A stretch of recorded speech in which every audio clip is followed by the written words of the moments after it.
And before we move to the next theme, the final theme in this, which is relationships, I do want to give another shout out. There is a program that's going to be coming very soon. I've been advertising for it on all of my social media platforms. We're putting together a Math Advantage Camp for those rising 4th and 5th and 6th graders to give them an advantage as they move into the next grade.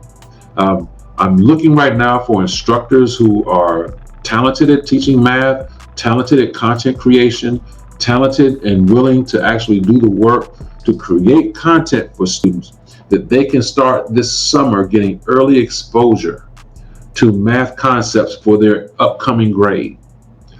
There is a possibility to, as part of the program is you will share in the profits of the camp. So I'm not paying you a wage, not paying you a salary, it's actually sharing in the profits. Now you get a percentage of the profits. So if you have or know of anybody who elementary and middle grades who can teach math very well and can create content, please have them contact me or contact any of my social media platforms to see the advertisements. There's application there. There's explanations for how everything will happen. But make sure that they are part of this process and that they can actually take part of this. I'm looking for the best of the best. So, and the best of the best does not always mean that they have, advanced and high proficiency students. I understand that in school people play with a stacked deck. So you take A students and turn A students into A students. I'm not impressed by that. I'm looking for someone who can actually help students push forward and get an early exposure and advantage as they move into the next grade. That's why it's called the Math Advantage Camp. It will start this summer, but actually I need to bring people on board soon. The work that you will do will be done before the summer begins. So once again, please check me out on that. I would appreciate having as many people as I can get in this process to actually extract the best teachers we can find. So once again, if you are available for this, it is the Math Advantage Camp. I will share information on all of my social media platforms. You'll see it. And if you are interested, please apply or recommend someone to apply. So with that said, we'll move on to the last concept. And this is the concept of relationships. Once again, I actually went out and asked present doctoral students, those who have also graduated, those who have went through and are now in higher ed, and I asked them a simple question. I asked them, what expectations did you have to get rid of as you navigated through higher education, if you navigated through the doctoral program? And they gave me a ton of advice and a ton of stories and things like that. And of the last theme, the first theme was perfection, the second was growth, the third was comparing experiences, the fourth was self-doubt, the fifth theme, like this, the fifth theme was relationships. And I can agree with that. You cannot get through this program alone. In one of my programs that I talk about in myadvantage.org, the Academic Professional Survivor Guide, is that there are no solo acts in a doctoral program. You cannot get through this by yourself. It's going to take some colleague, classmate, spouse, child, somebody to inspire you, to keep you going, to keep you disciplined, to stay on you, to constantly engage you in conversations about what you're doing in order for you to get through this process. My friends and colleagues, we all are still on the same group chat that we were on when we started the program, and we use it to motivate each other. We use it to let everybody know that we support you and that we got you and that you got this. We also showed up for everybody's dissertation defenses to let them know we were there and we were there for you.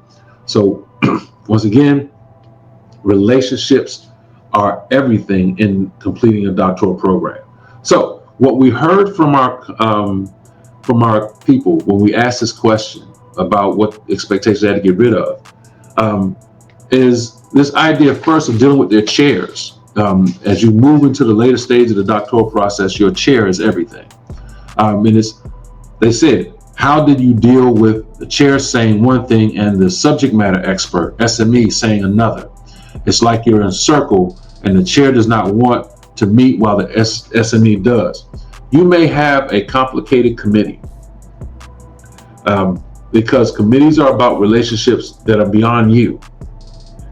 But having a harmonious committee makes your life a lot easier. Letting your chair have ultimate say so in who to bring to the table, because I know I wanted to bring certain people to my table, and my chair knew that had I did that, it would have been much more complicated for me to get out. So my chair helped approve how I chose people to be on my committee, and everyone had a purpose. But when you have different personalities at the table, it can make moving through that process extremely hard. So having a relationship with your chair, such that they can be honest and candid with you, such that they can be serve as advisors, true advisors to you, is going to be of utmost importance. Another person said this: I had to get rid of all expectations. Nothing went as planned, even when following the advice of my committee. I adopted a "it is what it is" mentality and tried to go with the flow as much as possible. Oftentimes you'll hear this saying, that the best dissertation is a done dissertation.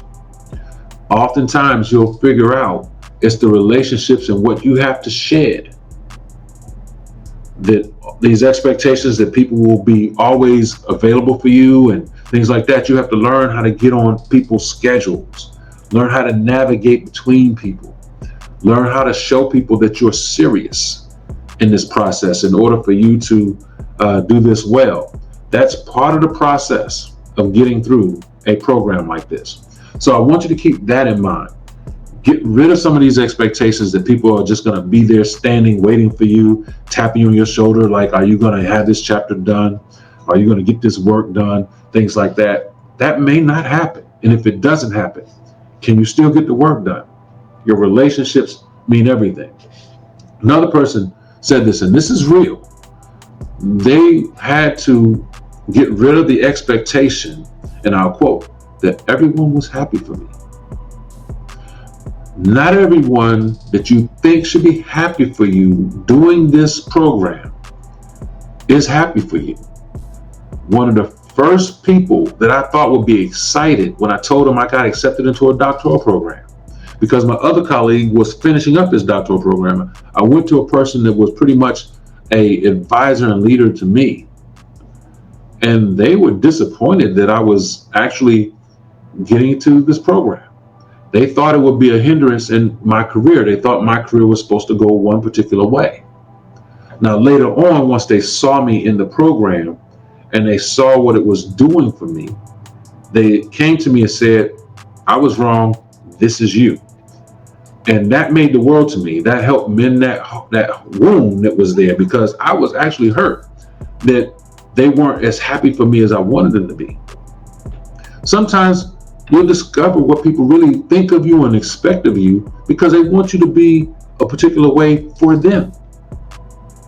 But through understanding these relationships, they may not get it until later. So not everybody will be happy for you as you go through this. And you would think, well, what's the problem with me getting a doctorate? But it may be that your spouse needs more of you.